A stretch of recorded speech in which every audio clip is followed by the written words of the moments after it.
Sa Hacienda de Lirio, hindi pa man sumisikat ng buo ang araw, ang simoy ng umaga ay hindi na dalisay.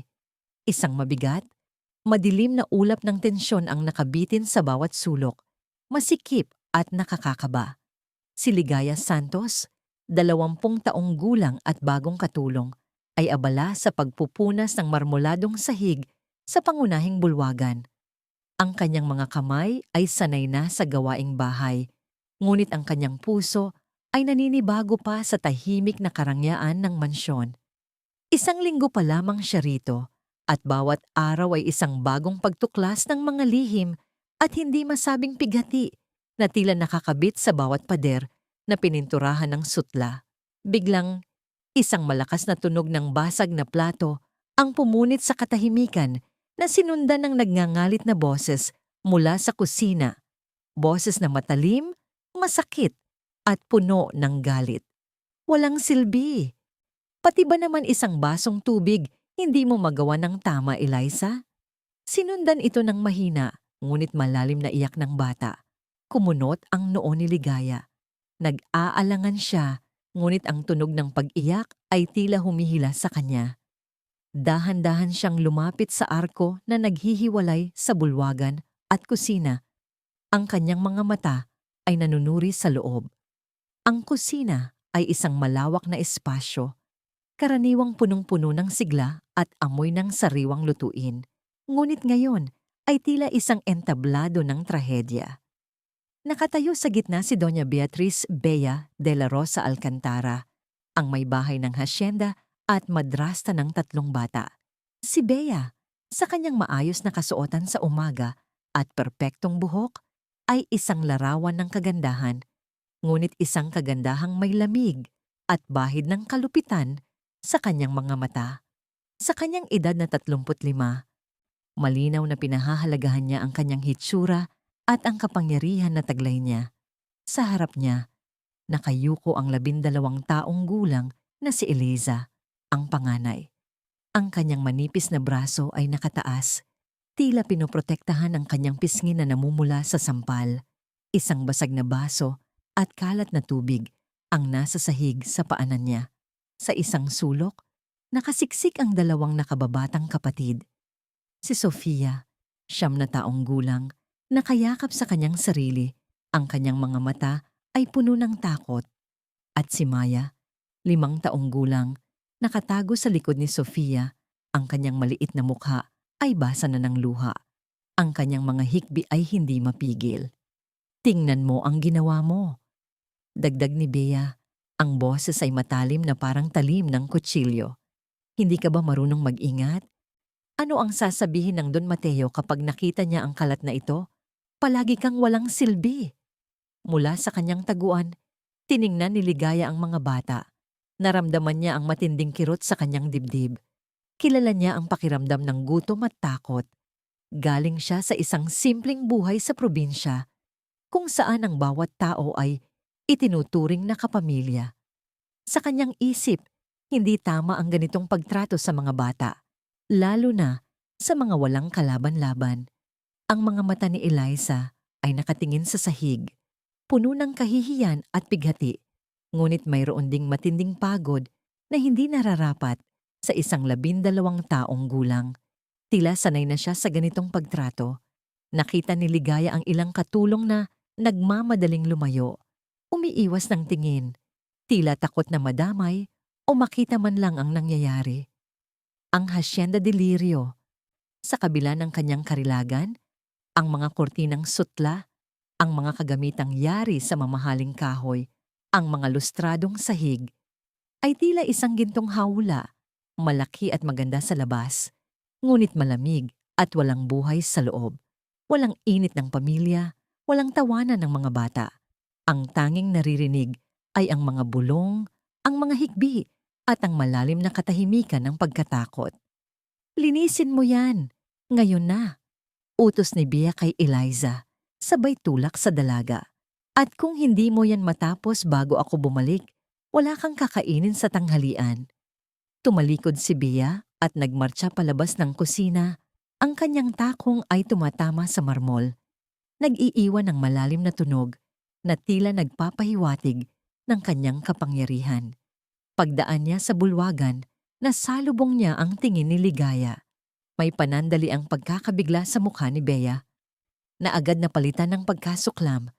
Tiningnan niya si Ligaya mula ulo hanggang paa, na tila isang dumi na dapat iwasan.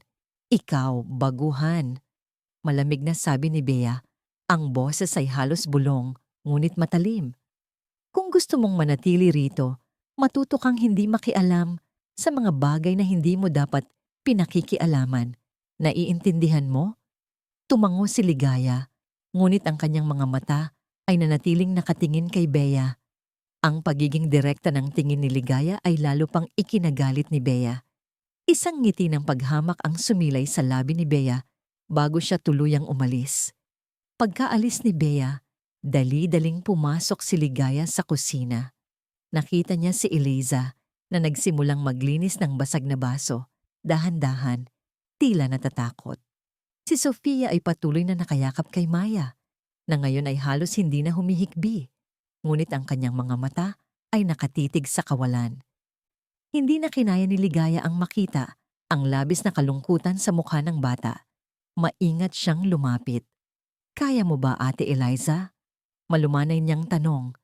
Ang boses ay puno ng pag-aalala. Nagulat si Eliza, lumingon, at mabilis na bumalik ang kanyang tingin sa sahig. "Kaya ko po."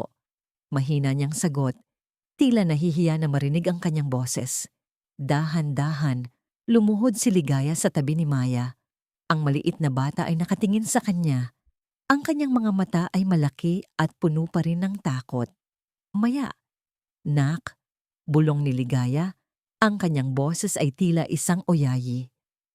Kinuha ni Ligaya ang isang maliit na candy na nakabalot sa makulay na papel mula sa bulsa ng kanyang apron. Isang candy na dala pa niya mula sa kanyang probinsya, alaala ng isang mas payapa at masayang panahon. Iniabot niya ito kay Maya. "Gusto mo nito?"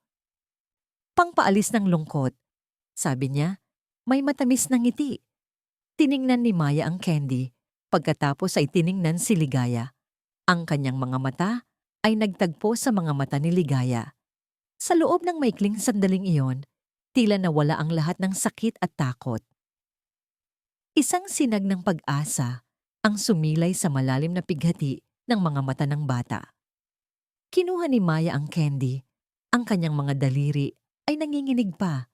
Ito ay isang maliit na bagay. Ngunit sa liblib na Hacienda de Lirio, ito ay tila isang kayamanan. Napanood ito ni Eliza at Sofia. May bahid ng pagtataka sa mga mata ni Eliza, habang si Sofia naman ay bahagyang napangiti. Isang ngiting hindi na nakita ni Ligaya sa kanilang mga mukha mula nang siya'y dumating. "Salamat po," bulong ni Maya. Ang kanyang boses ay halos hindi na marinig, ngunit puno ng matinding pasasalamat. Ngumiti si Ligaya. Ang kanyang puso ay gumaan kahit kaunti. Alam niya na ang maliit na candy na yon ay hindi kayang pagalingin ang lahat ng sugat, ngunit ito ay isang simula, isang maliit na tulay na nag-uugnay sa kanya sa mga munting kaluluwang ito. Sa loob ng Hacienda de Lirio, kung saan ang mga pader ay tila may mga tenga at ang mga anino ay sumasayaw sa takot. Ang maliit na pagkilos ng kabutihan na yon ay isang lihim na pangako. At alam ni Ligaya sa kanyang puso na hindi na siya mananatiling isang simpleng tagamasid lamang. Hindi pa lumipas ang isang buwan mula nang dumating si Ligaya sa Hacienda de Lirio, ngunit tila nagkaroon na ng kakaibang ugnayan ang kanyang puso sa tatlong batang Alcantara. Matapos ang insidente sa kusina, kung saan ibinigay niya ang candy kay Maya, isang maliit na crack ang nabuo sa pader ng takot na bumabalot sa mga bata. Ito ay sapat upang makapasok ang liwanag ng pag-asa. Araw-araw, pagkatapos niyang matapos ang kanyang mga gawain o sa mga sandaling malayo si Doña Bea at nag-aalala sa kanyang sarili, lihim na inilalaan ni Ligaya ang kanyang oras sa mga bata. Si Maya, ang bunso, ang pinakamadaling lapitan. Ang kanyang pagkabata ay hindi pa lubusang nababalot ng lungkot. Gustong-gusto niya ang mga simpleng laro ni Ligaya. ang paghabol sa hardin, ang paggawa ng mga paper doll mula sa mga lumang magasin, ang mga awiting pambata na itinuro ni Ligaya mula sa kanyang probinsya. Ang mga awiting tulad ng Leron-Leron Sinta ay pumupuno sa sulok ng hasyenda ng kakaibang sigla, isang tunog na matagal nang nawawala. Ang mga mata ni Maya ay kumikinang sa tuwa at ang kanyang tawa ay isang musika na bihira nang marinig sa malaking bahay. Kung gusto mong makinig sa mga kwentong nilikha ni Inday Andrea, mag-comment lang po. Kay Sofia naman, na 9 gulang at mas tahimik, ang pagbasa ang naging tulay. Si Ligaya, bagamat hindi nakatapos ng pag-aaral, ay may malawak na imahinasyon at galing sa pagsasalaysay. Ibabahagi niya ang kanyang mga lumang librong pambata o kung walang bago, ay magkukwento ng mga alamat at kwentong bayan ng Pilipinas. Ang alamat ng pinya, ang kwento ni Juan Tamad, at ang mga epiko ng mga bayani ay naging libangan nila sa mga hapon. Habang binabasa ni Ligaya, tahimik na nakikinig si Sofia, ang kanyang mga mata ay unti-unting nawawala ang takot at napapalitan ng pagtataka at kagalakan. Minsan, susubukan din si Sofia na magbasa at buong tiyaga siyang gagabayan ni Ligaya, itinutuwid ang kanyang pagbigkas. Si Eliza, ang panganay, ang pinakamahirap basahin. Sa kanyang 12 taon, tila pasanan niya ang lahat ng bigat ng mundo. Bihira siyang ngumiti at ang kanyang mga mata ay laging puno ng pag-aalala para sa kanyang mga kapatid. Hindi direktang nilapitan ni Ligaya si Eliza. Sa halip, binigyan niya si Eliza ng responsibilidad na kasama niya sa isang proyekto. Ang muling pagbuhay ng isang maliit na bahagi ng hardin sa likod ng hasyenda na matagal nang napabayaan. Ito ay isang sulok na puno ng damo at tuyong dahon, ngunit mayroon pa ring ilang gumamela at santan na patuloy na lumalaban. Ate Eliza, sabi ni Ligaya isang hapon, habang naglilinis sila ng mga tuyong dahon, ang mga bulaklak na ito, tignan mo, kahit anong sama ng panahon, patuloy silang lumalaki, patuloy silang namumulaklak. Kailangan lang nila ng kaunting pag-aalaga, ng kaunting tubig at araw. Tinitigan ni Eliza ang isang namumukadkad na gumamela. Parang kami po, bulong niya. Halos hindi marinig. Ngumiti si Ligaya. Tama ka. Kaya aalagaan natin sila. Aalagaan natin ang mga munting halaman na ito. At tingnan mo, sa tamang panahon, muling bubukadkad ang ganda nila. Kasama ang mga bata, sinimulan ni Ligaya ang muling pagbuhay ng hardin. Nagtanim sila ng ilang buto ng mga simpleng gulay at bulaklak na binili ni Ligaya mula sa kanyang sariling baon o hiningi niya sa hardinero. Habang naghuhukay sila, nagdidilig at naglilinis, ang hardin ay naging kanlungan nila. Isang lugar kung saan sila makakahanap ng kapayapaan mula sa malamig na mga pader ng mansyon. Ito ay isang aral sa pag-asa at pagtitiis na ipinakita ni Ligaya sa kanilang mga puso. Hindi lang sa paglalaro at pagbasa nakahanap ng ginhawa ang mga bata. Kapag alam ni Ligaya na wala si Bea o nasa kanyang silid, palihim siyang nagluluto ng simpleng pagkain na nakakaaliw sa puso. Minsan ay sopas na may giniling, minsan ay nilagang saging, o kaya ay lugaw na may tinadtad na itlog. Ang mga pagkain sa kusina ng hasyenda ay masasarap at mamahalin, ngunit ang lutuin ni Ligaya ay may kakaibang lasa. Lasa ng pagmamahal at pag-aaruga na matagal nang hindi natitikman ng mga bata. Ang bawat kagat ay parang yakap na nagpapainit sa kanilang mga tiyan at kaluluwa. Isang hapon, biglang bumalik si Don Mateo Alcantara mula sa kanyang mahabang business trip. Ang pagdating niya ay laging may kasamang malaking ingay ng sasakyan, ngunit ang kanyang presensya sa loob ng bahay ay laging tahimik at malayo. Si Don Mateo, sa kanyang 40s, ay isang matikas na lalaki, laging nakasuot ng formal na damit na tila laging nakahanda para sa isang board meeting. Ang kanyang mga mata ay madalas na nakatingin sa kawalan, malalim ang iniisip, at ang kanyang aura ay puno ng pagod at pag-aalala sa negosyo. Pagkapasok niya, agad siyang sinalubong ni Bea na may matamis na ngiti at yakap. "Mateo, mahal ko, buti at nakauwi ka na. Namiss kita ng sobra," sabi ni Bea. Ang boses ay puno ng pagka-artipisyal na pagmamahal. Tumango si Don Mateo. Isang mabilis na halik sa pisngi ang isinukli. Masyadong maraming trabaho. Nasaan ang mga bata? Tinawag ni Bea ang mga bata na nagmamadaling lumabas mula sa kani-kanilang silid. Lumapit sila ng dahan-dahan. Ang kanilang mga mata ay nakatingin sa sahig. "Kumusta kayo?" tanong ni Don Mateo. Ang kanyang boses ay may bahid ng pagod. Isang mabilis na tapik sa ulo ang ibinigay niya kay Eliza at Sofia. Isang mabilis na yakap kay Maya. Ngunit mabilis din siyang lumayo. Tila hindi komportable sa katahimikan at pagkamahiyain ng mga bata. Ang ganoong pakiramdam ay laging nadarama ni Don Mateo. Isang guhit na naghihiwalay sa kanya at sa kanyang mga anak na tila lalong lumalalim sa presensya ni Bea. "Sige, magpahinga na kayo. May trabaho pa akong hahabulin." At tulad ng dati, dumiretso si Don Mateo sa kanyang opisina. Ang kanyang isip ay abala sa mga numero at kontrata. Kinabukasan, habang nasa kalagitnaan ng pagrepaso ng mga dokumento, narinig ni Don Mateo ang isang kakaibang tunog mula sa bintana ng kanyang opisina. Isang tunog na hindi niya karaniwang naririnig sa Hacienda de Lirio. Ito ay tunog ng tawa. Hindi lang basta tawa, kundi tunog ng tunay na kagalakan. Isang bagay na matagal na niyang hindi naririnig mula sa kanyang mga anak, lalo na kay Maya. Nagtataka, lumapit si Don Mateo sa bintana. Mula sa kanyang posisyon, nakita niya ang isang bahagi ng likod hardin sa tabi ng lumang pader na matagal nang nakalilimutan. Naroon si Ligaya, nakaupo sa lupa, kasama si Maya. May hawak na maliit na spade si Maya at masigla siyang humuhukay sa lupa habang si Ligaya naman ay nagtuturo. Ang mga kamay ni Ligaya ay puno ng lupa at ang kanyang mukha ay maliwanag sa sikat ng araw. Isang malawak na ngiti ang nakapaskil sa kanyang labi habang pinapanood niya ang bata. At si Maya. Si Maya ay tumatawa.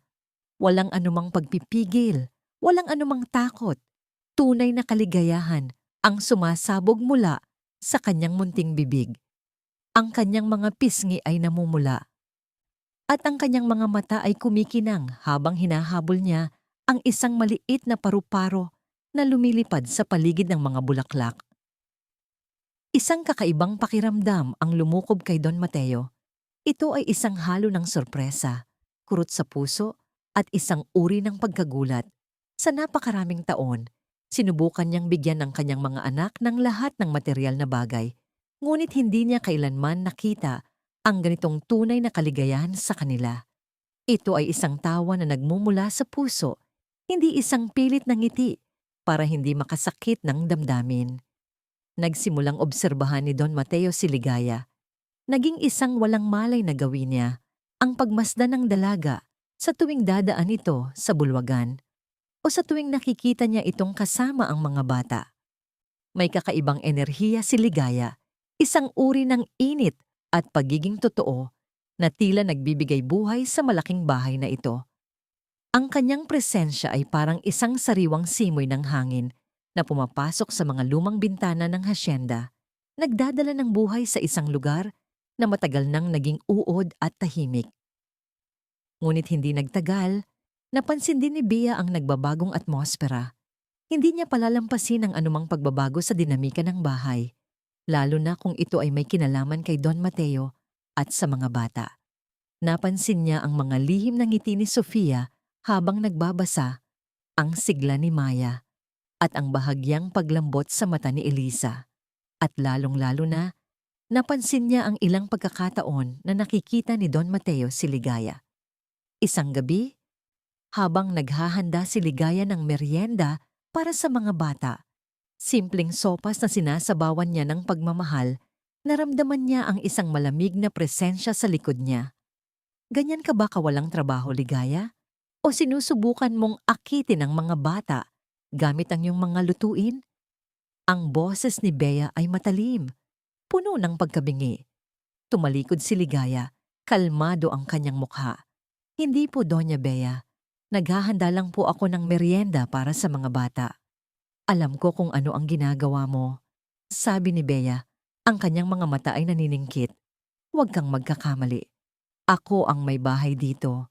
At kung sa tingin mo ay makukuha mo ang atensyon ng sinuman sa bahay na ito, lalo na ang aking asawa, gamit ang mga kalokohan mo, nagkakamali ka. Panoorin mo ang iyong sarili. Ang mga katulad mo ay madaling mapapalitan. Pagkatapos noon, tumindi ang pagbabantay ni Bea kay Ligaya. Ang mga simpleng sandali ni Ligaya kasama ang mga bata ay nangingibabaw sa takot. Hindi na direkta niyang sinasaktan ang mga bata sa harapan ng marami, ngunit nagiging mas tuso ang kanyang mga parusa. Pagtanggal ng pagkain sa mesa, pagpapagawa ng mabibigat na gawain na hindi angkop sa kanilang edad, o pagkulong sa kanila sa kanilang silid nang walang rason. Ang mga bata ay muling nagiging tahimik, ang kanilang mga mata ay bumalik sa pagiging malungkot. Ngunit ang munting hardin sa likod ng bahay ay patuloy na lumalaki. At sa bawat bagong usbong, bawat namumukadkad na bulaklak, ay may lihim na pag-asa na itinatago sa mga puso ng 3 bata at ng isang dalaga, isang pag-asa na balang araw, ang kanilang munting hardin ay magiging isang puno ng buhay at pagmamahal. At sa mga sandaling nakikita ni Don Mateo ang munting hardin na yon, may kakaibang pagtataka sa kanyang mga mata, isang tanong na unti-unting nabubuo sa kanyang isip. Bakit ang isang simpleng dalaga ay nakapagbigay ng ganitong saya na hindi niya kayang ibigay sa kanyang sariling mga anak? Sa Hacienda de Lirio, ang katahimikan ay naging mas nakakabingi at ang liwanag ay tila nagiging mas malabo. Matapos ang insidente sa hardin, kung saan nasaksihan ni Don Mateo ang tawa ni Maya kasama si Ligaya, isang hindi nakikitang tensyon ang bumalot sa malaking bahay. Si Doña Beatriz, na tinutukoy na lamang ng kanyang mga tauhan bilang Doña Bea na may bahid ng takot, ay naging mas maingat at mas tuso sa kanyang pagmamaltrato. Tila ba may radar ang kanyang mga mata at tenga na nakakadetect ng anumang galaw o kahit isang lihim na pagtawa sa loob ng hasyenda. Hindi na siya direktang nananakit sa harap ng lahat, ngunit ang kanyang mga parusa ay mas matindi. Isang araw, inutusan niya si Eliza na buhatin ang mabibigat na basket ng labahan mula sa basement patungo sa sampayan sa likod ng bahay. Isang trabahong para sa matatandang labandera, hindi sa isang batang 12 taong gulang. Nakita ni Ligaya ang hirap ni Eliza habang pinipilit na buhatin ang mabigat na basket. Ang kanyang mga kamay ay namumula at nanginginig. Kinagabihan, lihim na pinahiran ni Ligaya ng kalamansi at suka ang mga palad ni Eliza, isang lumang lunas sa probinsya para sa mga namamanhid at masakit na kamay. "Huwag kang mag-alala, Ate Eliza," bulong niya. "Kakayanin natin ito." Si Sofia naman, madalas ay inuutusan ni Bea na linisin ang buong sala na puno ng mga antigo at mamahaling dekorasyon, nag-iisa. Ang kahit anong maliit na pagkakamali ay nangangahulugan ng pagkulong sa kanya sa madilim na bodega. Minsan, nakita ni Ligaya si Sofia na halos umiiyak na habang pinupunasan ng isang malaking chandelier.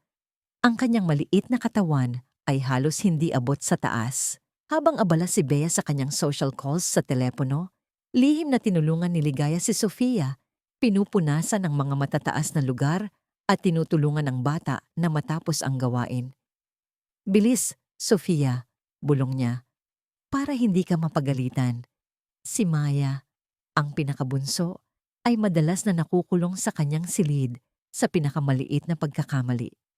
Ang pagbasag ng isang maliit na laruan, ang paggawa ng ingay habang si Bea ay nagpapahinga. Ang madilim na silid na walang bintana ay naging simbolo ng kanyang takot. Kapag nangyayari ito, Lihim na dadalhan ni Ligaya si Maya ng maliit na laruan o libro at sa likod ng nakakandadong pinto, aawitan niya ang bata ng mga lullabies mula sa kanilang probinsya. Ang kanyang boses ay parang isang mainit na kumot na bumabalot sa takot ni Maya. Malapit na, Maya. Bulong niya sa pinto. Malapit nang matapos ang gabi.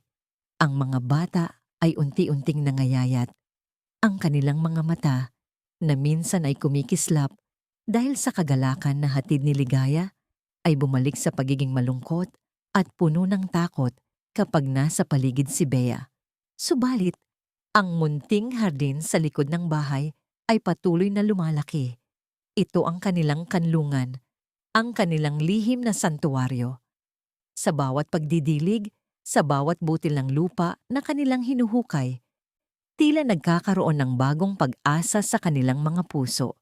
Si Don Mateo, abala sa kanyang trabaho, ay nagsimulang makaramdam ng kakaibang kurot sa kanyang dibdib.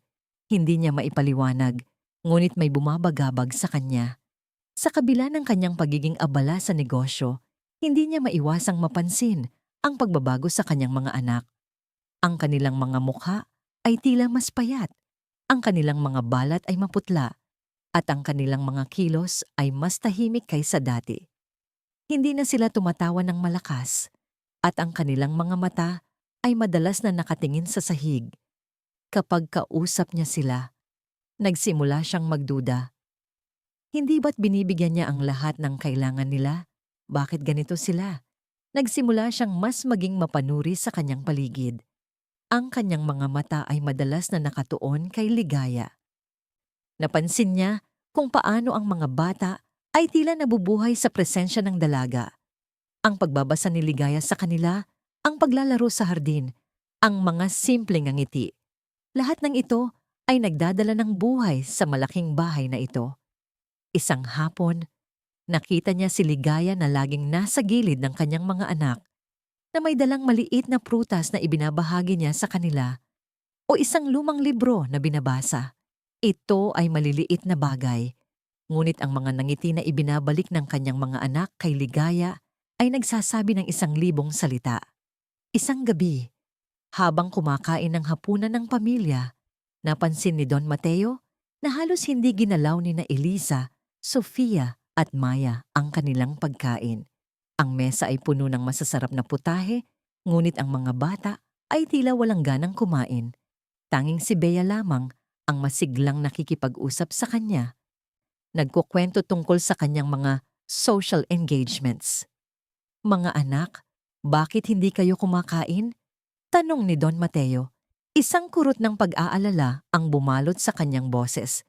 Nagkatinginan ng mga bata at agad na yumuko.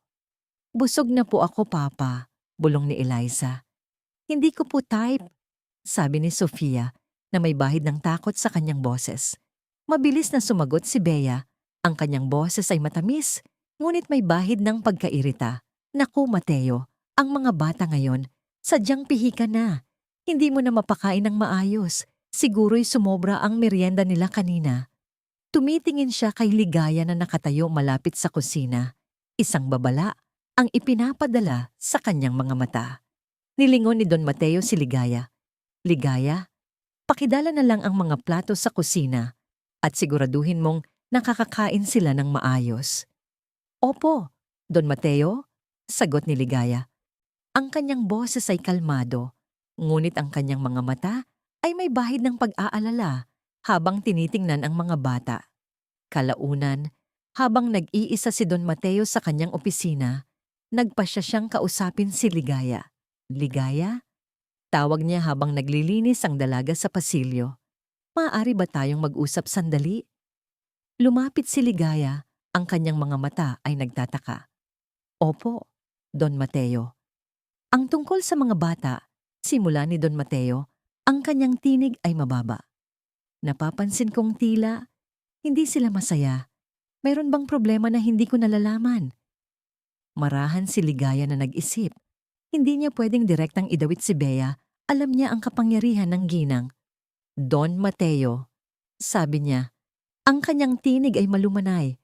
Ang mga bata po ay medyo nalulungkot. Kailangan po nila ng pagmamahal at atensyon. Minsan po, medyo mahirap para sa kanila na maipahayag ang kanilang nararamdaman. Pero ano ang dahilan? Tanong ni Don Mateo. Ang kanyang noo ay nakakunot. Binibigyan ko naman sila ng lahat ng kailangan nila. Hindi po laging tungkol sa material na bagay, Don Mateo. Paliwanag ni Ligaya. Minsan po, ang isang yakap, isang kwento bago matulog, o simpleng pagtatanong kung kumusta sila ay mas mahalaga kaysa sa anumang laruan o bagong damit. Kailangan po nilang maramdaman na mayroong nagmamalasakit sa kanila. Tumingin si Don Mateo kay Ligaya. Ang kanyang mga mata ay may kakaibang pagtataka. Ang simpleng sagot ng dalaga ay tila tumagos sa kanya. Pero bakit sila nangangayayat? Tanong niya, mas direkta na. Nag-aalangan si Ligaya. Minsan po kasi Don Mateo, may mga pagkakataong hindi po sila makakain ng maayos. O kaya, may mga araw na malungkot sila, kaya nawawalan sila ng gana. Hindi niya idinetalye, ngunit ang kanyang mga salita ay may dalang bigat. Umiling si Don Mateo, ang kanyang isip ay gulong-gulo. Nagpapasalamat siya kay Ligaya at muling bumalik sa kanyang opisina. Subalit, ang mga salita ni Ligaya ay nanatili sa kanyang isip, kasama ang mga larawan ng kanyang mga anak, na payat at tahimik. Mayroong isang bagay na mali, at unti-unti nang nagbubuo ang hinala sa kanyang puso. Ang pagmamasid niya sa kanyang bahay ay naging mas matindi. Napansin niya ang biglaang pagkawala ng mga bata sa mga oras ng pagkain, ang kanilang pagiging balisa kapag papalapit si Bea, at ang tila laging nakasaradong pinto ng mga silid ng mga bata. Isang gabi, matapos ang isang mahabang araw ng trabaho, hindi makatulog si Don Mateo. Ang kanyang isip ay abala sa mga numero, ngunit ang kanyang puso ay mas abala sa kanyang mga anak. Ang mga salita ni Ligaya, ang maputlang mukha ni na Eliza, Sofia at Maya ay tila mga anino na sumusunod sa kanya. Bumaba siya sa sala, nagbabaka sakaling makahanap ng gatas o mainit na inumin upang makatulong sa kanyang pagtulog. Habang papalapit siya sa kusina, isang mahinang ingay ang kanyang narinig, mga mahihinang kalansing ng plato at mga bulong. Lumapit siya ng dahan-dahan, ang kanyang mga hakbang ay halos hindi marinig. Mula sa gilid ng pinto, sumilip siya. Ang ilaw sa kusina ay bahagya lamang nakasindi, nagbibigay ng isang malabo at gininto ang glow. Sa gitna ng kusina, nakaupo si Ligaya sa sahig, sa tabi ng tatlong bata, sina Eliza, Sofia at Maya. Ang mga bata ay nakapulupot sa isa't isa. Ang kanilang mga mata ay malaki at nakatingin kay Ligaya na mayroong hawak na isang plato ng kanin at isang mangkok ng mainit na sopas. Sige na, mga anak, bulong ni Ligaya, ang kanyang boses ay puno ng pagmamahal at pag-aalala. Kainin niyo ito. Lihim lang natin to ha. Hindi dapat malaman ni Doña Bea para lumakas kayo. Nagmamadaling kumain ang mga bata, ang kanilang mga kamay ay nanginginig sa gutom. Tila ba ang bawat subo ay isang hininga ng buhay para sa kanila. Nakita ni Don Mateo ang mga namumulang mata ni Eliza, ang takot na halos sa kaguluhan ni Sofia, at ang inosenteng pagkabagabag ni Maya. Ang tanawin ay parang isang matalim na kutsilyo na bumaon sa kanyang puso. Ang kanyang sariling mga anak na dapat ay kumakain ng masasarap na pagkain sa kanilang mesa ay lihim na pinapakain ng kanyang katulong, tulad ng mga ulila. Narinig niya ang patuloy na bulong ni Ligaya. Huwag kayong mag-alala, gagawa ako ulit bukas. Basta huwag kayong susuko. Malakas kayo, mga anak. Isipin niyo ang munting hardin natin, di ba? Patuloy tayong lumalaban. Isang mainit na luha ang dumaloy sa pisngi ni Don Mateo. Hindi niya inakala na ang kanyang sariling tahanan ay magiging isang kulungan para sa kanyang mga anak. Ang larawan ng kanyang mga anak na gutom, lihim na pinapakain ng isang dalagang dayuhan, ay nagsilbing isang malakas na sampal sa kanyang mukha. Gaano siya naging bulag? gaano siya naging abala sa kanyang sariling mundo upang hindi makita ang paghihirap ng kanyang sariling dugo. Humakbang paatras si Don Mateo, tahimik. Hindi siya nakita ni Naligaya at ng mga bata. Bumalik siya sa kanyang silid, ang kanyang isip ay naglalagablab.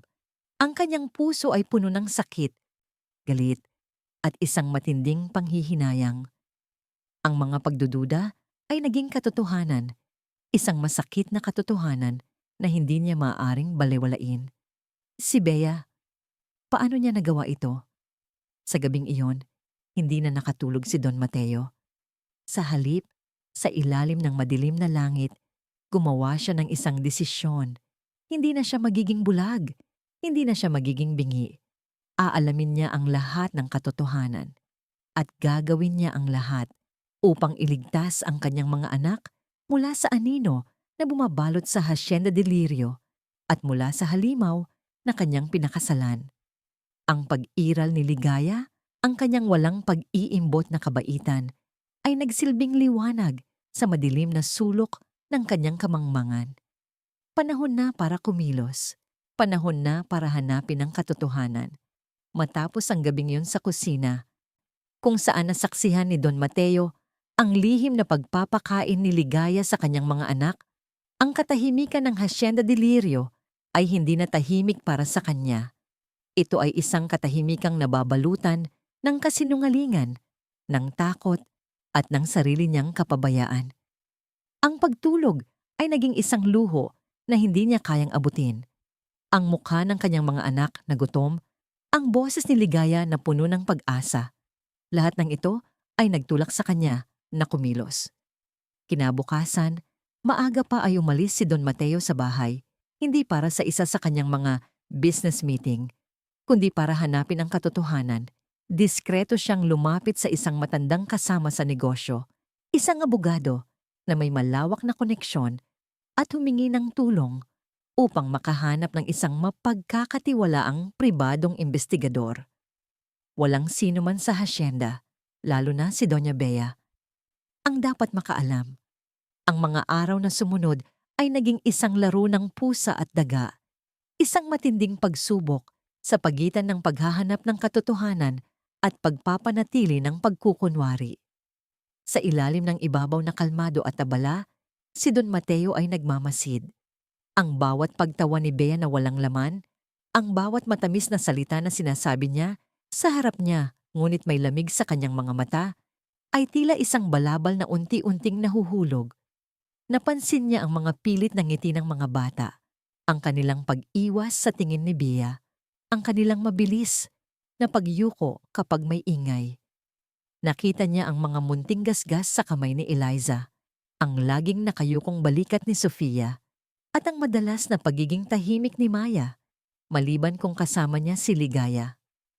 Ang pribadong investigador, isang dating pulis na sanay sa paghahanap ng mga nakatagong sikreto, ay bumalik matapos ang isang linggo, dala ang isang makapal na folder ng mga ebidensya. Magkahalo ang takot at pagkagulat ng mga tauhan ng hasyenda sa una, ngunit ang pagtitiwala sa payo ni Ligaya na sabihin ang totoo, may magbabago, ay unti-unting nagbukas ng kanilang mga bibig. Nakolekta ang mga larawan, mga recording ng sigawan ni Bea at pagbabanta at mga testimony ng mga katulong na nagpapatunay sa kanyang kalupitan.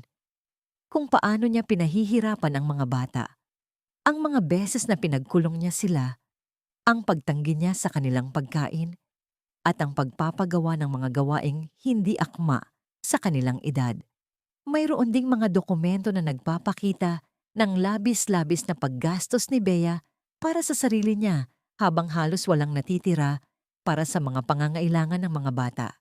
Habang binubuklat ni Don Mateo ang folder, ang bawat larawan, bawat pahayag ay parang isang suntok sa kanyang sikmura.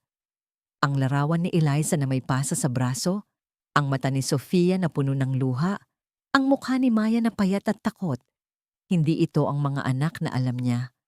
O mas masakit, ito ang mga anak na hindi niya talaga nakita. Ang pagtingin sa mga dokumento ng pagmamalabis ni Bea ay hindi kasing sakit ng pagtingin sa mga larawan ng paghihirap ng kanyang mga anak. Ang kanyang puso ay nadurog, napuno ng pagsisisi na hindi na niya nakita ang katotohanan ng mas maaga at ng isang naglalagablab na galit kay Bea. Paano nagawa ng isang ina ang ganito sa mga batang walang kalaban-laban? Paano niya nagawang maging bulag sa lahat ng ito? Ngunit ang mga lihim ay hindi kailanman nananatiling lihim sa Hacienda de Lirio.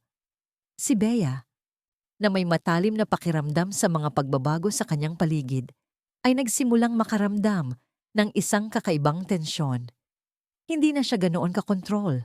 May mga tingin mula sa mga katulong na tila nagtatago ng isang bagay, at ang mga anak ay tila mas matapang na ngayong sumusuway sa kanya, kahit sa maliliit na paraan. Ang mga mata ni Don Mateo ay hindi na puno ng dati nitong pagkamanhid. Mayroon na itong pagdududa, at higit pa, isang kakaibang pagtatangka na obserbahan siya. Nagsimula siyang maghinala. Isang hapon, habang abala si Don Mateo sa kanyang opisina, narinig niya ang sigawan ni Bea mula sa kusina. Mabilis siyang lumabas at nakita niya si Bea na nakaharap kay Ligaya. Ang kanyang mukha ay namumula sa galit. "Magnanakaw ka!" sigaw ni Bea. Hawak ang isang mamahaling kwintas na nawawala sa kanyang kwarto. "Ikaw ang nagnakaw nito. Nakita kitang papalabas sa kwarto ko kanina. Pinagkakatiwalaan ka pa naman namin dito." "Hindi po, Doña Bea," nauutal na sagot ni Ligaya. Ang kanyang mga mata ay nanlalaki sa gulat. "Wala po akong kinuha. Hindi po ako nagnanakaw." "Nagsisinungaling ka!" sigaw ni Bea, at sa isang mabilis na galaw, itinulak niya si Ligaya. Muntik nang matumba si Ligaya, ngunit mabilis siyang nakakapit sa mesa. "Gusto mong sirain ang pamilya ko, di ba? Gusto mong agawin ang lahat mula sa akin. Alam kong kinukonsinti mo ang mga batang yan para labanan ako." Agad na lumapit si Don Mateo. "Anong nangyayari dito?" tanong niya. Ang kanyang boses ay malamig at puno ng awtoridad. "Mateo, mabutit nandito ka." Bulong ni Bea. Agad na binago ang kanyang tono, nagkunwari na biktima. "Ang katulong na ito, ninakaw niya ang aking kwintas. At palagi niyang kinukonsinti ang mga bata laban sa akin. Sinasabi ko sa iyo, gusto niya lang sirain ang ating pamilya." Nilingon ni Don Mateo si Ligaya. Ang mga mata ni Ligaya ay puno ng takot at pakiusap. Alam niya na ito ang matagal nang kinatatakutan niya. Ang akusahan siyang gumagawa ng masama. "Wala po akong ginagawang masama, Don Mateo," sabi ni Ligaya. Ang kanyang boses ay nanginginig. "Hindi po ako nagnanakaw, ni hindi po ako lumalapit sa kwarto ni Doña Bea." Napansin ni Don Mateo ang kwintas sa kamay ni Bea. "Bea, sigurado ka ba diyan?" tanong niya. "Oo naman. Nakita ko siya. Kitang-kita ko." Nagkunwari si Bea na umiiyak, ngunit ang kanyang mga mata ay puno ng matinding galit kay Ligaya. "Gusto mo ba siyang paniwalaan kaysa sa akin, Mateo? Ang iyong asawa?" "Kung ganoon," sabi ni Don Mateo, ang kanyang mga mata ay matalim. "Magtawag tayo ng pulis. Hayaan natin silang mag-imbestiga." Natahimik si Bea, ang kanyang mukha ay naging maputla. Hindi niya inakala na ganoon ang magiging reaksyon ni Don Mateo. "Pupulis? Kailangan pa ba niyan? Hindi naman ganun kalaking bagay ang isang kwintas, Mateo. Baka nagkamali lang ako ng tingin. Pero sinabi mo na nakita mo siya. At kung ganoon, dapat managot siya." Mariing sabi ni Don Mateo na tinitingnan si Bea ng may pagdududa. Ang titig na yon ni Don Mateo ay nagsilbing isang balde ng malamig na tubig kay Bea. Naramdaman niya ang malamig na tinig ni Mateo at ang kakaibang pagtingin sa kanya. Alam niya na may kakaiba. Hindi ito ang Mateo na manhid sa lahat ng bagay. Nagsimula siyang matakot. Kinagabihan, matapos ang insidente, at matapos na magpaliwanag si Ligaya sa buong bahay na hindi siya nagnakaw, nagtago si Don Mateo sa kanyang opisina. Ang pagtatangkang yon ni Bea na ibulid sa kapahamakan si Ligaya ay nagpatunay sa kanyang hinala. Si Bea ay isang mapanganib na tao, hindi lamang para sa mga bata, kundi para rin sa sino mang manghahas na lumaban sa kanya. Ang kanyang puso ay puno ng halo-halong emosyon, galit, pagsisisi, at isang matinding pangamba. Nagsimula siyang uminom, isang bisyo na matagal na niyang iniiwasan. Ngunit ngayon, kailangan niya ng paraan para mabawasan ang sakit na kanyang nararamdaman. Ngunit kahit ang alak ay hindi kayang patulugin ang kanyang budhi. Sa gitna ng kanyang kalituhan at sakit, isang pangalan ang patuloy na bumubulong sa kanyang isip. Ligaya. Ang babaeng yon na may simpleng puso at matinding pagmamahal, ang tanging liwanag sa madilim na kabanatang ito ng kanyang buhay. Nagpasya siyang hanapin si Ligaya. Lumabas siya mula sa kanyang opisina. Ang kanyang mga hakbang ay hindi sigurado, ngunit ang kanyang puso ay determinado. Nakita niya si Ligaya sa hardin. Inaalagaan ang mga bulaklak sa ilalim ng liwanag ng buwan, isang tahimik at payapang silweta. Ligaya, tawag niya. Ang kanyang boses ay basag. Nagulat si Ligaya at mabilis na lumingon. Don Mateo? Lumapit si Don Mateo. Ang kanyang mukha ay puno ng lungkot at pagod. Ligaya, kailangan kitang makausap. Tumango si Ligaya at umupo sa isang upuan sa hardin, habang umupo naman si Don Mateo sa kanyang tabi. Ang simoy ng hangin ay tanging saksi sa kanilang pag-uusap. Ang tungkol sa mga bata, simula ni Don Mateo, ang kanyang boses ay nanginginig. Alam ko na ang lahat, ang pagmamaltrato ni Bea, ang lahat ng ito. Ang kanyang ulo ay napayuko sa hiya. Ang aking mga anak, Ligaya, pinagdaanan nila ang lahat ng ito, at ako ay naging bulag, isang ama na hindi kayang protektahan ang kanyang sariling dugo. Hindi agad nagsalita si Ligaya, hinayaan niya lang si Don Mateo na ilabas ang lahat ng sakit na nararamdaman niya. Nang matapos ang pagsasalita ni Don Mateo, dahan-dahang inilapit ni Ligaya ang kanyang kamay at marahang hinawakan ang braso ni Don Mateo. Isang simpleng pagdampi, ngunit may dalang mainit na pag-unawa. Hindi niyo po kasalanan, Don Mateo, malumanay na sabi ni Ligaya. Hindi niyo po alam. At ang mahalaga po ngayon ay nakita niyo na ang katotohanan. Hindi pa huli ang lahat para ayusin ang mga nasira. Ang mga bata po, mahal na mahal kayo niyan. Kailangan lang nila ng isang ama na ipapakita sa kanila na naririyan kayo para sa kanila. Nilingon ni Don Mateo si Ligaya. Ang kanyang mga mata ay puno ng luha. Pero paano ko babawiin ang lahat? Paano ko aayusin ang mga sugat na idinulot ng aking pagkabulag? Sa pagmamahal, Don Mateo, sa pagpapakita ng pagmamahal at pag-aalaga. Unti-unti po, tugon ni Ligaya, ang kanyang boses ay isang kumot ng kapanatagan. Nandito po ako para tulungan kayo para sa mga bata. Sa sandaling iyon, ang kanilang mga mata ay nagtagpo. Hindi na siya isang don at hindi na siya isang katulong. Sila ay dalawang kaluluwa na magkasama sa isang misyon, pinag-isa ng isang layunin. Ang iligtas at pagalingin ang tatlong batang nawawalan ng pag-asa. Mayroong isang hindi masambit na pag-unawa na dumaloy sa pagitan nila. Isang pakiramdam ng pagkakakonekta na mas malalim kaysa sa anumang naunang ugnayan. Ito ay isang pangako, hindi lamang sa mga bata, kundi sa isa't isa. Ligaya, salamat, bulong ni Don Mateo. Ang kanyang tinig ay halos hindi marinig. Maraming salamat sa lahat.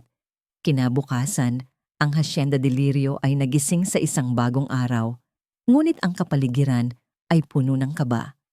Tinawag ni Don Mateo si Bea sa kanyang opisina. Ang kanyang mukha ay seryoso at walang emosyon. Walang sino mang nakarinig ng kanilang pag-uusap sa loob. Ngunit ang mga katulong ay nagtatago sa labas, umaasa at nagdadasal. Paglabas ni Bea sa opisina, ang kanyang mukha ay maputla at ang kanyang mga mata ay puno ng galit na hindi niya kayang itago. Direkta siyang nagtungo sa sala kung saan tahimim na naglalaro sina Elisa, Sofia at Maya kasama si Ligaya. Mga peste kayo! Sigaw ni Bea. Ang kanyang boses ay nagpatahimik sa buong hasyenda.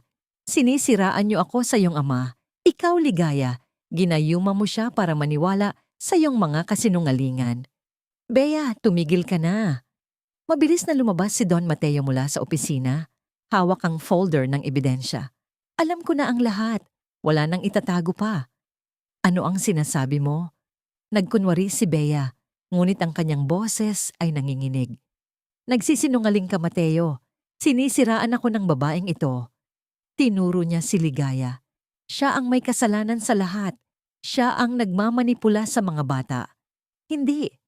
Mariing sabi ni Don Mateo. Ang ebidensya ay hindi nagsisinungaling, Bea. Ang mga larawan, ang mga recording, ang mga pahayag ng mga tauhan, ang mga pasa sa katawan ng mga bata, ang kanilang takot, ang kanilang gutom. Ang lahat ay narito. Ibinagsak niya ang folder sa mesa. Ang tunog nito ay umalingaw-ngaw sa tahimik na sala.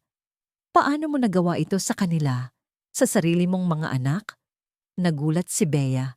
Ang kanyang mukha ay nagpakita ng tunay na pagkabigla at takot. Ang kanyang mga mata ay nagpaling-paling sa mga ebidensya. Mga kasinungalingan iyan, gawa-gawa lang ng babaeng iyan. Tinuro niya si Ligaya. Ang kanyang mga mata ay nagliliyab sa galit. Gusto niyang agawin ang lahat mula sa akin. Ang mga bata. Ikaw. Walang kinuha si Ligaya, Bea. Ikaw ang kumuha ng kapayapaan sa bahay na ito. Sagot ni Don Mateo, ang kanyang boses ay puno ng pagkamuhi. Sa isang iglap, tila nawala sa sarili si Bea. Ang kanyang mukha ay naging puno ng purong galit at desperasyon. Sumugod siya patungo kay Ligaya na nasa likod ng mga bata. Ahas ka. Dapat kang mamatay. Ngunit mabilis si Don Mateo. Bago pa maabot ni Bea si Ligaya, hinarangan niya ang daan. Sumabog ang galit ni Bea. Bitawan mo ako, Mateo. Huwag kang maniwala sa kanya. Mahal kita. Tayo ang pamilya. Hindi na. Ikaw ang sumira sa pamilyang ito, sabi ni Don Mateo. Ang kanyang mga mata ay matigas. Ang pagdurusa ng aking mga anak, hindi ko na palalampasin. Tapos na ang lahat, Bea. Tumawa si Bea, isang tawang puno ng kabaliwan. Hindi pa tapos. Walang makakakuha ng anuman mula sa akin. At sa isang huling pagtatangka, sumugod siya patungo sa pinakamalapit na bagay, isang mamahaling plorera sa ibabaw ng mesa. Dinampot niya ito at itinaas, tila nagtatangkang ihagis sa mga bata o kay Ligaya.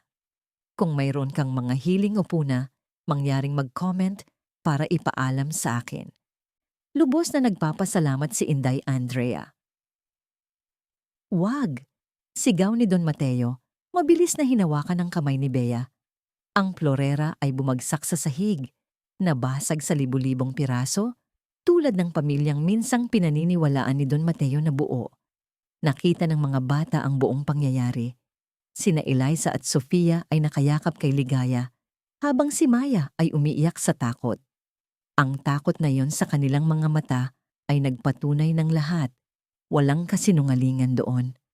Umalis ka sa bahay ko, Bea, sabi ni Don Mateo. Ang kanyang boses ay puno ng matinding galit, ngunit may kalmado. Ngayon din. At doon nagtapos ang isang kabanata ng pagiging bulag. Ang katotohanan ay sumabog, masakit, ngunit kinakailangan. Ang anino ay unti-unting lumisan mula sa Hacienda de Lirio at ang pag-asa ng isang bagong simula ay nagsimulang sumilay. Dala ng isang ama na nakakita na at ng isang dalagang nagbigay ng liwanag. Pagkalabas ni Doña Bea mula sa Hacienda de Lirio, kasama ang kanyang mga gamit at ang formal na kautusan mula sa abogado ni Don Mateo, isang kakaibang katahimikan ang bumalot sa malaking bahay. Hindi ito ang dati, mapanlinlang na katahimikan na balot ng takot, kundi isang katahimikang tila humihinga, isang malalim na buntong hininga ng kaluwagan. Ngunit sa likod ng kaluwagang ito ay may matitinding bakas ng sakit at trauma na naiwan. Ang mga bata, sina Eliza, Sofia at Maya, ay tahimik na nakakapit kay Ligaya. Si Eliza, na madalas matatag, ay may luha sa kanyang mga mata na tahimik na umaagos. Si Sofia ay nanginginig pa rin. Ang kanyang labi ay nanginginig sa takot na bumalik si Bea.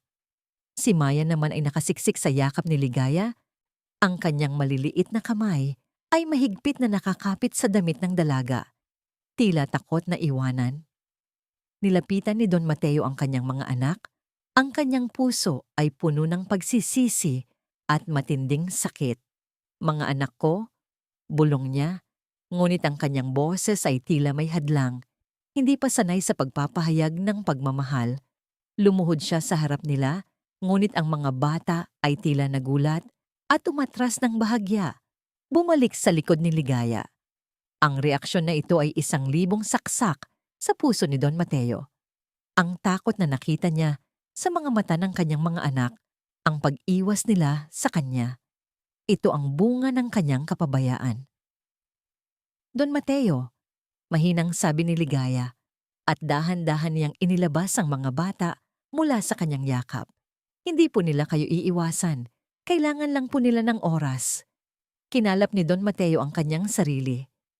Ang susunod na mga araw at linggo ay naging isang serye ng mga formal na pagdinig at legal na proseso. Mabilis na kumilos si Don Mateo. Ang mga ebidensya na natipon ng pribadong investigador ay hindi matututulan. Mga larawan, audio recording, at detalyadong testimonya mula sa mga katulong. Nagtangka pa ring lumaban si Bea, sinubukang siraan si Ligaya at manipulahin ang publiko. Ngunit ang katotohanan ay mas matindi kaysa sa kanyang mga kasinungalingan. Sa huli, tuluyang naipasawalang bisa ang kanilang kasal at nawala kay Bea ang lahat ng karapatan sa hasyenda at sa mga bata. Pinatawan din siya ng kaso para sa pagmamaltrato sa menor de edad at ang kanyang kapalaran ay naiwan sa kamay ng hustisya. Ang pangalan niya ay naging isang malalim na anino sa alaala ng Hacienda de Lirio, isang kabanatang nais kalimutan. Ngunit ang pagpapaalis kay Bea ay simula pa lamang ng paggaling. Ang mga bata, bagaman malaya na sa takot, ay tila nababalot pa rin ng isang uri ng ulap. Si Eliza ay madalas na nakatulala, malalim ang iniisip at hindi na gaanong nagtitiwala sa mga bagong tao. Si Sofia ay nagkaroon ng nightmares, madalas na nagigising sa gabi na sumisigaw at naging mas takot sa dilim. Si Maya, ang pinakabata, ay madalas na naghahanap ng yakap, laging tila naghahanap ng kapanatagan na hindi pa niya lubusang makita. Sinubukan ni Don Mateo ang lahat. Bumili siya ng mga laruan, inayos ang mga kwarto ng mga bata, at sinubukan silang kausapin. Ngunit ang kanyang mga salita ay tila bumabangga sa isang dingding. Napagtanto niya na ang pagmamahal na ibibigay niya ay kailangan munang dumaan sa pagbuo ng tiwala. Isang tiwala na matagal na niyang sinira sa kanyang kapabayaan. Ang panunood sa kanyang mga anak na nahihirapan ay mas masakit pa kaysa sa anumang pasakit na dinanas niya sa negosyo. Ito ay isang paalala ng kanyang pagkukulang. Sa gitna ng kaguluhang emosyonal na ito, si Ligaya ang naging kanilang tanglaw. Ang kanyang presensya ay tila isang balabal ng kapanatagan na bumabalot sa buong bahay. Nandoon siya sa bawat nightmare ni Sofia, sa bawat tahimik na hikbi ni Eliza, sa bawat paghahanap ng yakap ni Maya. Hindi siya umalis. Sa gabi, nagluluto siya ng mainit na gatas at nagkukuwento ng mga lumang alamat ng Pilipinas. Ang kanyang malambing na boses ay tila bumubura sa mga masasamang alaala. Nagpatuloy siya sa pag-aalaga sa maliit na hardin ng mga bata, na tinulungan ang mga ito na itanim ang mga paborito nilang bulaklak, na tila binubuhay muli ang mga namamatay na halaman, tulad ng pagkabuhay muli ng puso ng mga bata. Napansin ni Don Mateo ang bawat kilos ni Ligaya, kung paano niya pinapalitan ang mga pilay na balikat ni Eliza sa isang yakap, kung paano niya hinahayaan si Sofia na matulog sa kanyang tabi pagkatapos ng masamang panaginip, at kung paano niya sinasagot ang bawat "Ligaya, iyakapin mo ako" ni Maya nang may walang pag-aalinlangan. Si Ligaya ay hindi na lamang isang katulong.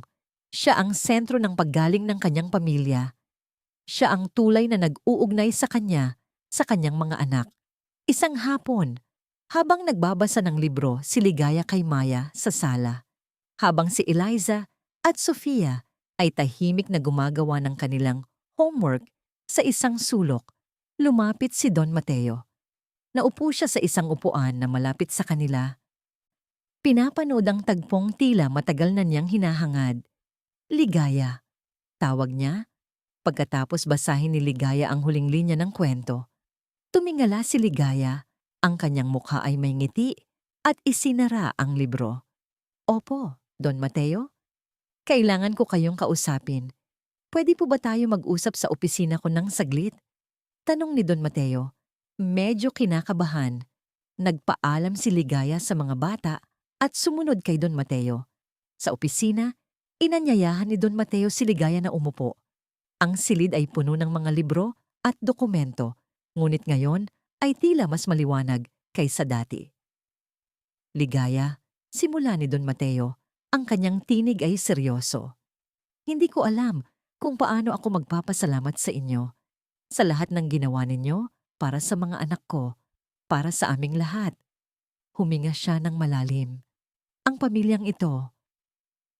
Hindi ko alam kung ano ang mangyayari kung wala kayo. Nagkibit balikat si Ligaya. Wala po yon, Don Mateo. Mahal ko po ang mga bata. Alam ko, sabi ni Don Mateo, at tumingin siya kay Ligaya. At iyon mismo ang dahilan kung bakit hindi ko kayo kayang mawala sa bahay na ito. Hindi na bilang katulong, Ligaya. Nagulat si Ligaya. Popo. Gusto kong manatili kayo dito, Ligaya, bilang isang mahalagang bahagi ng pamilya. Paliwanag ni Don Mateo. Ayaw kong makita ang aking mga anak na mawalan ng isang ina, na mawalan ng isang gabay na tulad ninyo. Gusto kong alukin kayo ng isang posisyon na mas mataas sa isang katulong. Isang tagapamahala ng bahay, isang kasama para sa mga bata. Ano man ang gusto ninyong tawagin, basta manatili kayo. Ang kanyang mga mata ay puno ng pakiusap. Ang sweldo ninyo ay doble, Ligaya. At may sarili kayong kwarto. Hindi na kayo magtatrabaho sa mabibigat na gawain. Ang tanging hiling ko lang ay patuloy ninyong alagaan ang aking mga anak at tulungan ako na ayusin ang pamilyang ito. Napangiti si Ligaya, ang kanyang mga mata ay nagniningning. Maraming salamat po, Don Mateo. Hindi ko po inaasahan ito. Pero, hindi ko po kailangan ng mas mataas na posisyon o ang doble ang sweldo. Basta po makasama ko ang mga bata at makatulong sa kanila. Iyon na po ang sapat. Nakangiti si Don Mateo. Pero karapat-dapat kayo, Ligaya. Higit pa sa sapat. Ito ay para sa inyo. Tanggapin niyo po. Ito ang paraan ko para magpakita ng pasasalamat. Pagkatapos ng pag-uusap na yon, tila may bagong enerhiya ang Hacienda de Lirio. Si Ligaya ay nanatili at ang kanyang presensya ay mas naging sentro. Hindi na siya nagtatago sa kusina o naglilinis sa mga sulok. Madalas na siyang kasama ng mga bata at maging si Don Mateo ay mas madalas nang lumalabas mula sa kanyang opisina upang makisama sa kanila. Isang hapon, sa ilalim ng ginintuang sinag ng hapon, inanyayahan ni Ligaya si Don Mateo at ang mga bata na muling buhayin ang maliit na hardin na nasa likod ng hasyenda. Ang hardin na minsan nang pinabayaan ni Bea, na ngayon ay halos mapuno na ng ligaw na damo. Magtanim tayo ng mga bulaklak na makulay, tulad ng pag-asa, sabi ni Ligaya na may hawak na isang tray ng maliliit na punla ng gumamela at sampagita. Sina Eliza, Sofia at Maya ay masaya na nakisali. Ngayon, ang kanilang mga tawa ay tila mas tunay, hindi napilit. Si Eliza, na madalas tahimik, ay maingat na naglilinis ng lupa. Si Sofia ay masigla na nagdidilig. At si Maya, ang pinakabata, ay masayang naglalagay ng maliliit na bato sa paligid ng mga tanim. Si Don Mateo ay nakamasid sa kanila at pagkatapos ay lumapit din. Lumuhod siya sa tabi ni Ligaya, kinuha ang maliit na trowel at nagsimulang magtanim. Dapat ay matagal ko na itong ginawa. Bulong niya sa sarili, ngunit sapat na para marinig ni Ligaya. Hindi pa po huli ang lahat, Don Mateo, sabi ni Ligaya na may malambing na ngiti. Ang mahalaga po ay naririto kayo ngayon. Habang magkasama silang nagtatanim, ang kanilang mga kamay ay paminsan-minsan nagdampi. Sa bawat pagdampi, mayroong kakaibang kuryente na dumadaloy. Isang hindi masambit na koneksyon na mas malalim kaysa sa pagitan ng amo at empleyado. Ang mga mata ni Don Mateo ay madalas na nakatingin kay Ligaya, hindi lang sa kanyang mga kamay, kundi sa kanyang mukha na nagliliwanag sa sikat ng araw, sa kanyang malambing na tinig habang kinakausap ang mga bata, sa kanyang di matinag na kabaitan. Nakita niya si Ligaya hindi lamang bilang isang babaeng nagligtas sa kanyang mga anak, kundi bilang isang babaeng nagdala ng liwanag at init sa kanyang sariling madilim na mundo. Ang kanyang puso, na matagal nang balot ng negosyo at kalungkutan, ay nagsimulang makaramdam ng isang kakaibang pag-asa, isang bagong uri ng pagmamahal na dahan-dahang namumukadkad tulad ng mga bulaklak na kanilang itinatanim. Isang sandali, habang sinasamahan ni Ligaya si Maya na magdilig ng isang punla, lumingon si Don Mateo sa kanila. Ang kanyang mukha ay puno ng matinding paghanga. Nang magtama ang kanilang mga mata, isang mainit na ngiti ang lumabas sa labi ni Don Mateo. Hindi na ito isang ngiti ng pasasalamat, kundi isang ngiti na puno ng pangako. Isang pangako ng isang kinabukasan na may liwanag, may paggaling, at marahil may pag-ibig. Ligaya, tawag niya ng tahimik, ang kanyang tinig ay halos bulong. Lumingon si Ligaya, ang kanyang mga mata ay puno ng pagtataka. Hindi nagsalita si Don Mateo. Sa halip, dahan-dahan siyang yumuko at pinahid niya ang isang munting dumi sa pisngi ni Ligaya gamit ang kanyang hinlalaki. Isang simpleng kilos, ngunit puno ng matinding pagmamahal at pag-aalaga. Ang pisngi ni Ligaya ay namula, ngunit hindi siya umiwas. Sa sandaling iyon, sa gitna ng namumulaklak na hardin, alam nilang pareho na ang kanilang mga buhay ay hindi na magiging katulad ng dati. Ang paggaling ay nagsisimula, at kasama nito, isang bagong kabanata ng pag-asa ang bumubukas. Lumipas ang mga buwan, at sa Hacienda de Lirio, ang dating tahimik at malungkot na simoy ng hangin ay unti-unting napalitan ng mga tunog ng buhay, mga tawanan ng bata, huni ng mga ibon sa muling binuhay na hardin, at ang malumanay na pag-uusap sa hapagkainan.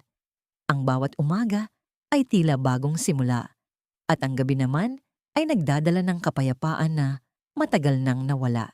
Si Eliza, ang panganay, ay hindi na ganoon kaseryoso. Ang mga labi niya na dating mahirap ngumiti ay nakakapagpakita na ng maliliit na ngiti. Lalo na kapag kinakausap niya si Ligaya tungkol sa kanyang pag-aaral o kapag nagbabasa siya ng libro sa tabi ng kanyang mga kapatid. Si Sofia, bagaman paminsan-minsan ay nakakaranas pa rin ng masasamang panaginip, ay hindi na ganoon kalalim ang takot. Sa halip, tumatakbo siya kay Ligaya o Don Mateo para sa yakap. At masaya siyang nakikisama sa paglalaro sa hardin. Si Maya, ang bunso, ay tuluyan nang bumalik sa kanyang pagiging masayahin at mapaglaro. Ang kanyang tinig ay nagdadala ng musika sa hasyenda, at ang kanyang maliliit na kamay ay madalas na nakakapit kay Ligaya na itinuring na niyang isang pangalawang ina. Si Don Mateo ay isa ring nagbago. Ang kanyang mga pagliban para sa negosyo ay nabawasan ng husto, at ang kanyang oras ay mas nakatuon na sa pamilya. Natututunan niyang balansehin ang kanyang trabaho at ang kanyang responsibilidad bilang isang ama. Nagsimula siyang magkaroon ng ama-anak na mga sandali. Tinutulungan si Eliza sa kanyang science project, naglalaro ng patintero kasama si Sofia at Maya sa hardin, at nagbabasa ng mga kwentong pambata sa gabi. Hindi na niya ito nakikita bilang isang tungkulin, kundi bilang isang pribilehiyo, isang paraan upang makabawi sa mga tao ng kanyang kapabayaan. Ang dating malamig na hapagkainan ay puno na ngayon ng mga kwento ng mga bata tungkol sa kanilang araw, na masayang nakikinig si Don Mateo, na minsan ay sumasagot sa Tagalog na may bahid ng pagkabanyaga na nagpapatawa sa kanila.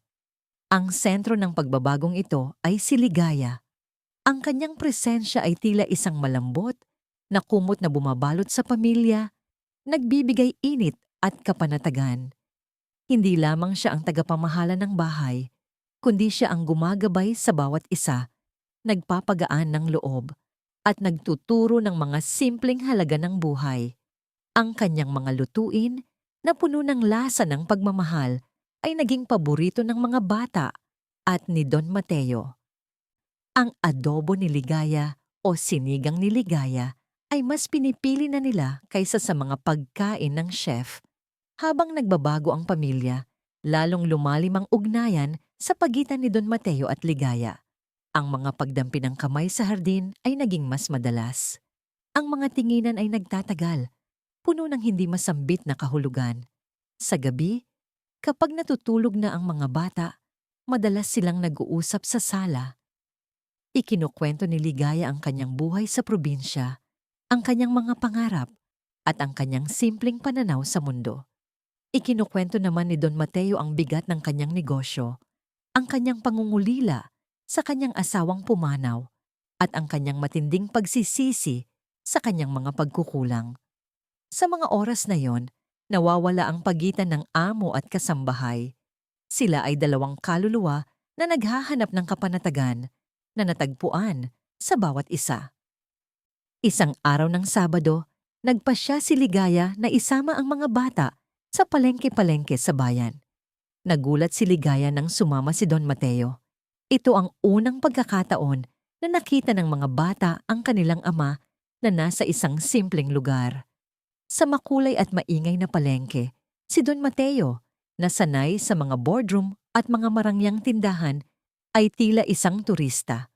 Ngunit sa tuwing nakikita niya ang galak sa mga mata ng kanyang mga anak habang namimili ng sariwang gulay o prutas, at sa tuwing nakikita niya ang simpleng kagalakan ni Ligaya habang tinatawaran ng isang tindera, natututo siyang pahalagahan ang mga maliliit na bagay.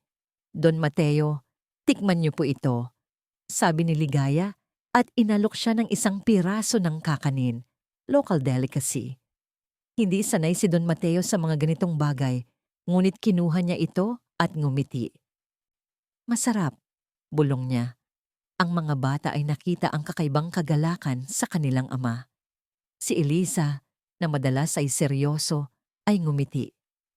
Kailangan po ninyo talagang maranasan ang palengke, ama. Natawa si Don Mateo. Oo, anak. Marami akong natututunan.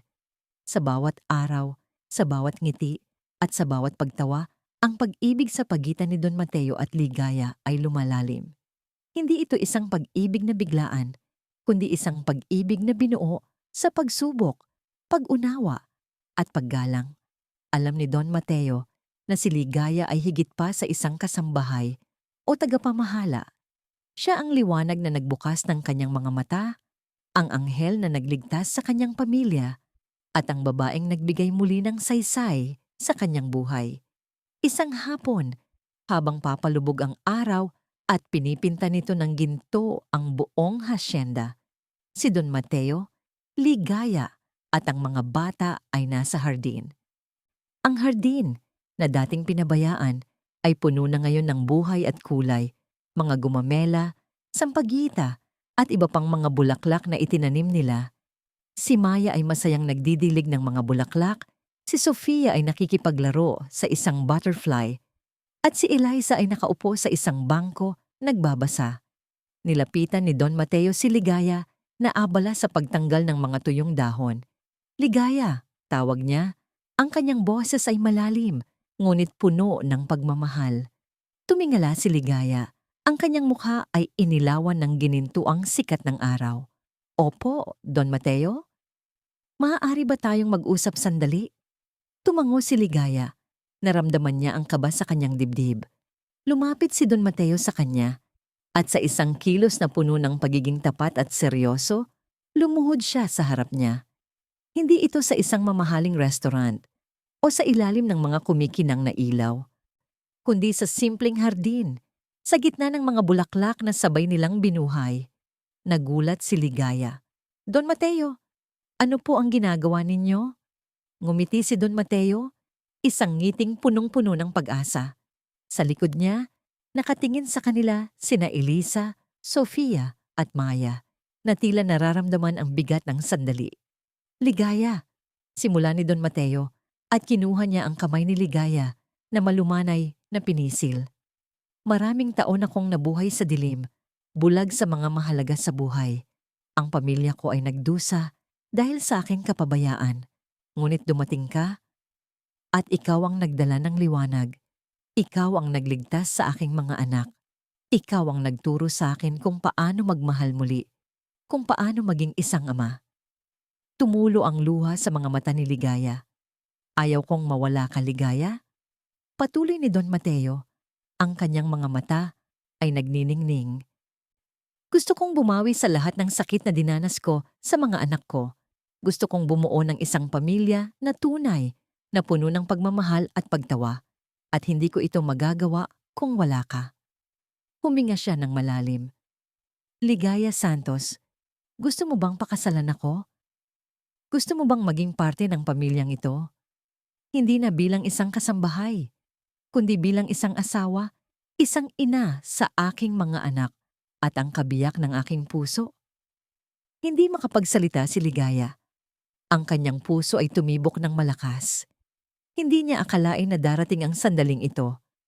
Ang kanyang simpleng buhay ay nagbago ng husto dahil sa mga batang ito at dahil sa lalaking lumuhod sa harap niya. Oo po, Don Mateo. Bulong niya, ang kanyang boses ay basag sa pag-iyak. Opo, mahal na mahal ko po kayo.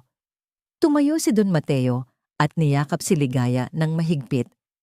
Nagpalakpakan sina Eliza at Sofia habang si Maya ay tumakbo papalapit sa kanila. Niyakap ang mga hita ni Ligaya. Ligaya! Ligaya! Magiging mama Ligaya ka na ba namin? Tanong ni Maya. Ang kanyang mukha ay puno ng kagalakan. Niyakap ni Ligaya ang mga bata. Ang kanyang mga mata ay puno ng luha ng kaligayahan. Si Don Mateo naman ay niyakap silang lahat. Ang kanyang puso ay puno ng pagmamahal na matagal nang nawala. Sa sandaling iyon, sa gitna ng namumulaklak na hardin, sa ilalim ng ginintuang sikat ng araw, isang bagong kabanata ang nagsimula sa Hacienda de Lirio. Isang pamilya ang muling nabuo, hindi sa dugo, kundi sa pagmamahal, pag-unawa at pangako. Si Ligaya ay hindi lamang ang liwanag ni Don Mateo, kundi ang pangalawang ina, ang matalik na kaibigan, at ang nag-iisang babae na nagbigay buhay muli sa kanilang tahanan. Ang Hacienda de Lirio ay hindi na isang lugar ng kalungkutan, kundi isang santuwaryo ng pag-ibig, pagtawa, at walang hanggang pag-asa.